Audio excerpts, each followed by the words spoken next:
Hello guys, അപ്പോൾ ഇന്നത്തെ വീഡിയോയിലേക്ക് എല്ലാവർക്കും സ്വാഗതം. ഇന്നത്തെ മൂവി എന്ന് പറയുന്നത് ഗ്ലാഡിയേറ്റർ 2 ആണ്. ഗ്ലാഡിയേറ്റർ 2ൻ്റെ 4K എഡിഷനാണ് ഇത്. ആക്ച്വലി ഈ മൂവി പറ്റി പറയുമ്പോഴത്തേക്ക് ഫസ്റ്റ് ഗ്ലാഡിയേറ്ററിനെ പറ്റി പറയേണ്ടി വരും. കാരണം ഇത് ഡയറക്റ്റ് സീക്വലാണ്. അതായത് ഒരു സെക്കൻഡ് പാർട്ട് എന്ന് പറയുമ്പോൾ തന്നെ ഫസ്റ്റ് പാർട്ട് കണ്ടിട്ടേ സെക്കൻഡ് പാർട്ട് കണ്ടിട്ട് കാര്യമുള്ളൂ എന്ന് പറയുന്ന ഒരു കാറ്റഗറി വരുന്ന മൂവി തന്നെയാണിത്. ഗ്ലാഡിയേറ്റർ 2000 ഇറങ്ങിയ ഒരു എപ്പിക് ഹിസ്റ്റോറിക് ഡ്രാമ മൂവിയാണ്. അതായത് ഒരു റോമൻ സാമ്രാജ്യത്തിൽ നടക്കുന്ന ഒരു ടൈം ലൈനിൽ അവിടുത്തെ ഒരു എംപററിൻ്റെ ജനറൽ ഇൻഡയറക്റ്റ്ലി അവിടുത്തെ എംപറർ ആവുന്നൊരു ലെവലിലോട്ട് പോകുന്നതും അവിടെ നടക്കുന്ന പ്രശ്നങ്ങളും, ഇപ്പോൾ ആ എംപററുടെ മോൻ, അതായത് ജോക്വിൻ ഫീനിക്സ് ആണ് മകൻ്റെ റോൾ ചെയ്യുന്നത്, തോന്നുന്ന അസൂയയും അതിൻ്റെ ചതിയുടെ കഥകളൊക്കെയാണ് ഈ ഗ്ലാഡിയേറ്ററിൽ കാണുന്നത്. ഈ ഗ്ലാഡിയേറ്ററിലെ റസൽ ക്രോയിൻ്റെ മകൻ്റെ സ്റ്റോറിയാണ് ഗ്ലാഡിയേറ്റർ 2 പറയുന്നത്. ഇത് ആക്ച്വലി ഒരു എനി ടൈം നമുക്ക് കാണാൻ പറ്റുന്നൊരു മൂവിയാണ്. അതായത് എന്ന് കണ്ടാലും ബോറടിക്കില്ല. പക്ഷെ അതേ അവസ്ഥയല്ല ഈ മൂവിക്ക്.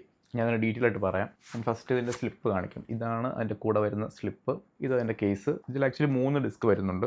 ഇത് അതിൻ്റെ 4K ഡിസ്ക്കാണ്. ഇത് അതിൻ്റെ ബ്ലൂറേ. ഇത് അതിൻ്റെ കൂടെ കിട്ടുന്ന സ്പെഷ്യൽ ഫീച്ചേഴ്സ്. അതായത് ബ്ലൂറേസിൽ നോർമലി സ്പെഷ്യൽ ഫീച്ചേഴ്സ് ആ ബ്ലൂറേ ഡിസ്കിലും വരാറുണ്ട്, അല്ലാതെ സ്പെഷ്യൽ ഡിസ്ക്കായിട്ടും വരാറുണ്ട്. ഇതിൽ 3 ഡിസ്ക് എഡിഷനാണ് വരുന്നത്. 4K ഉള്ളി ഡിസ്കിൽ സ്പെഷ്യൽ ഫീച്ചേഴ്സ് ഒന്നും തന്നെ ഇല്ല. 4K എഡിഷൻ്റെ മൂവിയുടെയും ഇഷ്യൂസിനെ പറ്റി പറയാം. ഈ ഗ്ലാഡിയേറ്റർ ഫസ്റ്റ് പാർട്ട്, അതായത് 2000 ഇറങ്ങിയ ഈ മൂവി ആക്ച്വലി 35mm ഫിലിമിൽ ഷൂട്ട് ചെയ്ത മൂവിയാണ്. അപ്പോൾ അതിൻ്റേതായ ഒരു ഗ്രെയിൻസും ഒരു റെട്രോ വിൻറ്റേജ് ഫീലെല്ലാം ഈ മൂവിക്കുണ്ട്. പക്ഷെ അതേ സമയത്ത് ഈ ഗ്ലാഡിയേറ്റർ 2 ഡിജിറ്റലി ഷൂട്ട് ചെയ്തതാണ്. 4Kയുടെ ട്രാൻസ്ഫർ ചെയ്തിട്ട് ആ ഒരു ഡിജിറ്റൽ ഫോർമാറ്റിലാണ് ഷൂട്ട് ചെയ്തിരിക്കുന്നത്. അതുകൊണ്ട് തന്നെ ഇതിൽ ഗ്രെയിൻസ് കാര്യങ്ങളൊന്നുമില്ല. നമ്മളിത് ഡയറക്റ്റ് സീക്വലായിട്ട് ആലോചിക്കുമ്പോഴേക്കും ഇപ്പം ഗ്ലാഡിയേറ്റർ 2 കാണണം എന്നുള്ള ഒരാൾക്ക് എങ്ങനെയായാലും ആ സ്റ്റോറി ഫുള്ളി കണക്ട് ആവണം എന്നുണ്ടെങ്കിൽ ഗ്ലാഡിയേറ്റർ 1 കണ്ടേ പറ്റും. ഗ്ലാഡിയേറ്റർ 1 കാണുമ്പോൾ നമ്മൾ അതിൻ്റെ വിഷ്വലിൽ നമുക്കൊരു ഗ്രെയിൻസ് ഉള്ള ഫീൽ കിട്ടുമെങ്കിൽ ഇതിൽ നേരെ ക്ലിയർ വ്യൂ ആണ് കിട്ടുന്നത്. അപ്പോൾ നമുക്ക് അപ്പോൾ തന്നെ ഒരു വലിയൊരു ഡിഫറൻസ് ഫീൽ ചെയ്യും. പിന്നെ ഇതിൻ്റെ സ്റ്റോറിയിലേക്ക് വരുമ്പോൾ ഈ റോമൻ സാമ്രാജ്യം ഇപ്പം, അതായത് ഈ ടൈം ലൈനിൽ ഭരിക്കുന്നത്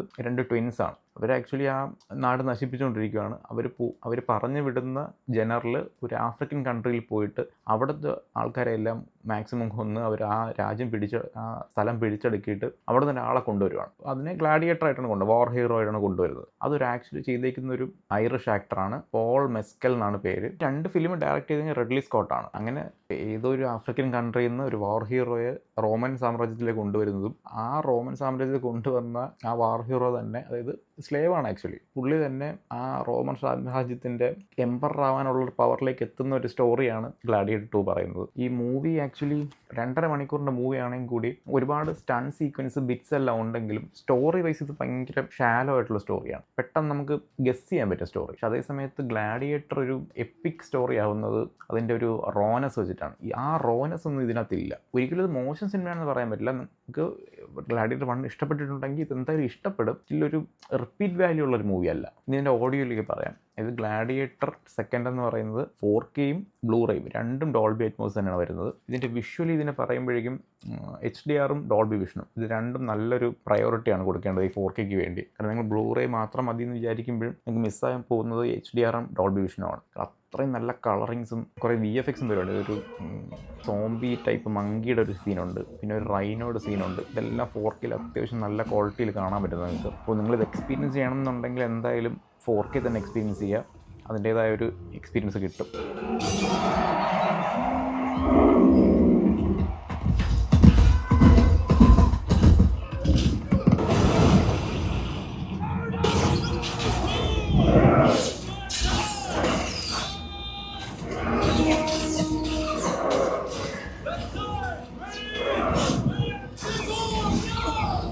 അപ്പോൾ പുതിയൊരു വീഡിയോയിൽ പുതിയൊരു മൂവിയായിട്ട് കാണാം. ബൈ.